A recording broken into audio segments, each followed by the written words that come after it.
Assalamualaikum warahmatullahi wabarakatuh. Apa kabar kalian? Semoga kalian baik-baik saja dan tetap diberikan kesehatan oleh Allah Subhanahu wa Ta'ala. Bantu channel kami dengan cara subscribe dan tekan tombol lonceng kalian. Terima kasih. Semoga kisah ini bermanfaat. Jodoh terindah dari Tuhan, dia temui orang tuaku untuk melamar tanpa pacaran. Besok adalah hari Sabtu. Seorang lelaki telah berjanji akan datang ke rumah berniat ingin bertemu dengan kedua orang tuaku. Tepat pada hari Jumat malam, hujan membungkus kota kami.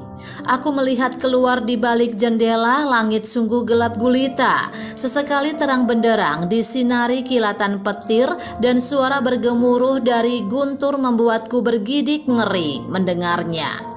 Tanganku meraih handphone yang kuletakkan di meja belajar melihat foto-foto dia yang dipampang di sosmed. Dalam perjalanan asmaraku, aku telah menelan rasa pahit yang sungguh luar biasa. Dari perselingkuhan, dibohongi dengan status, hingga ditinggal menikah karena memiliki wanita lain daripada diriku. Dengan semua pahitnya pengalamanku ini membuatku semakin dewasa. Karena pada dasarnya kedewasaan seseorang bukan dilihat dari umur ataupun keturunan. Akan tetapi sebanyak apa dia menghadapi beberapa masalah dalam hidupnya. Aku mengenal dia hanya dari sosial media karena kepribadianku yang pendiam membuatku kurang bergaul dengan lingkungan sekitar. Awal dari obrolan kami adalah dia menawarkan diri dengan mencari seorang wanita yang ingin dia nikahi. Dia bersikeras tidak ingin berpacaran. Dengan santai aku jawab, "Ya, saya bersedia." Meskipun dalam hati banyak sekali keraguan dan rasa tidak percaya kepada lelaki sosial media.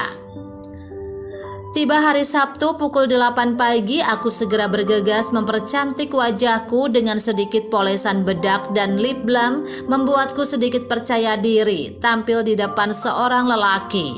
Aku kembali melihat ke arah jam dinding menunjukkan pukul 9. Riasanku mulai memudar karena kulitku yang berjerawat dan berminyak.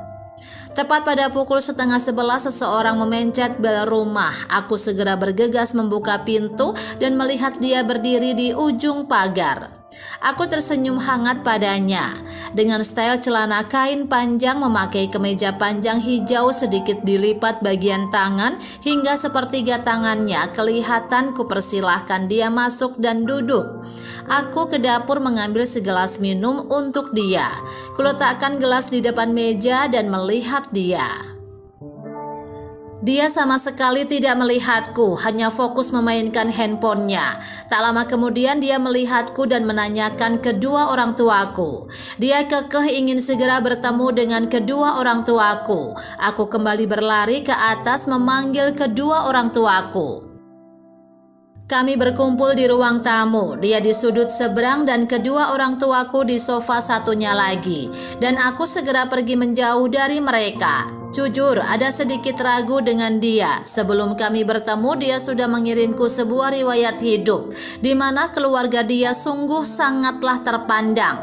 Kaya, berpendidikan, beragama soleh-solehah, sungguh sangat berbalik dengan keadaanku dan keluargaku. Aku diam di pojokan musola, sesekali menguping pembicaraan mereka. Karena saking penasarannya, aku kembali bergabung dengan mereka. Namun sayang, ternyata percakapan mereka sudah selesai. Ayahku mempersilahkan kami mengobrol berdua, sungguh sangat menyenangkan bagiku bisa ngobrol dengannya. Namun dugaanku salah, dia menolak tawaran ayahku untuk mengobrol dan tepat pada pukul 1 dia segera bergegas kembali pulang. Aku mengantar dia sampai di depan pagar dan mengingatkan dia untuk berhati-hati di jalannya. Setelah dia pergi sampai di ujung jalan, aku kembali ke rumah dan masuk ke kamar. Sembari menangis dalam hati seraya berkata, "Aku tahu ya Allah, dia bukan jodohku. Apalah daku, hanyalah seorang anak pedagang sayur yang tidak berpendidikan tinggi." Air mataku terus bercucuran membasahi kedua pipiku. Dia pun tidak memberi kabar sedikit pun padaku. Hingga tepat pada pukul 8 malam dia mengirimku kabar lewat SMS. Saya akan membawa orang tua dan keluargaku pada tanggal 10 Mei. Semoga kamu dan keluargamu berkenan. Aku segera terperanjat dan bangun dari tempat tidur melihat SMS tersebut. Senang, bingung, kaget, semua sungguh sangat bercampur. Aku segera turun dari tangga kembali berkumpul dengan kedua orang tuaku. Namun orang tuaku sedikit tidak merestui karena mereka sudah tahu bagaimana lelaki-lelaki dulu yang pernah menyakitiku. Kami tidak pernah mengirim kabar satu sama lainnya karena dia memiliki prinsip berkomunikasi lewat SMS adalah zina hati. Namun hal tersebut tidak membuatku berubah untuk berpaling ke lelaki lain. Tepat pada tanggal 9 Mei, ibuku segera memberitahu keluarga besarnya dengan harapan semoga jadi. Karena jika tidak jadi pun tidak apa-apa, hitung-hitung sebagai makan malam sebelum menuju bulan puasa. Tepat pada tanggal 10 Mei, aku sungguh sangat deg-degan. Sungguh bak mimpi bertemu sekali. Tidak pernah berkomunikasi, namun aku akan melaksanakan lamaran. Tepat pada pukul 12 siang, rombongan keluarga dia datang. Semua ruangan di rumahku sungguh sangat penuh, hampir tidak cukup untuk menampung kedua keluarga. Singkat cerita, pada bulan Juli aku sakit hingga harus dirawat di rumah sakit. Aku divonis radang panggul oleh dokter. Dokter mengatakan bahwa penyakitku bisa mengurangi kesuburan jikalau tidak segera diobati. Hingga dia mengirimku pesan, "Aku ragu padamu, apalah daya."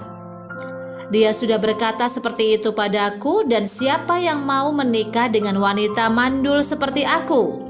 Aku hanya pendam semua perasaan sakit ini dan aku menangis dalam kesendirianku. Beberapa hari kemudian dia mulai bisa menerimaku dan kembali ingin melanjutkan kisah kami.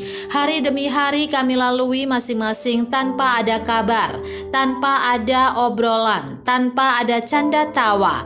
Hingga kedua keluarga kami memutuskan untuk bertemu kembali di bulan Agustus, tepat pada tanggal 17. Aku dan dia kembali bertemu. Sungguh hatiku sangat senang luar biasa setelah semua pahit yang kulalui beberapa minggu lalu. Kami memutuskan menikah di bulan November dan alhamdulillah tanpa adanya penghalang apapun kami bisa bersatu dan bersama dalam ridho Allah Subhanahu wa Ta'ala. Jangan pernah takut untuk kehilangan seseorang karena memang kasih sayang Allah terkadang seperti itu, membiarkan kita terpuruk dalam kesalahan agar tidak kembali mencintai yang salah. Serahkanlah semuanya kepada Tuhan kita, karena Tuhan adalah pembuat skenario yang terbaik bagi hambanya.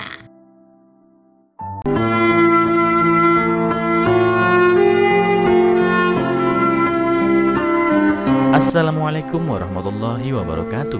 Apa kabar kalian? Semoga kalian baik-baik saja dan tetap diberikan kesehatan oleh Allah Subhanahu wa Ta'ala. Bantu channel kami dengan cara subscribe dan tekan tombol lonceng kalian. Terima kasih. Semoga kisah ini bermanfaat.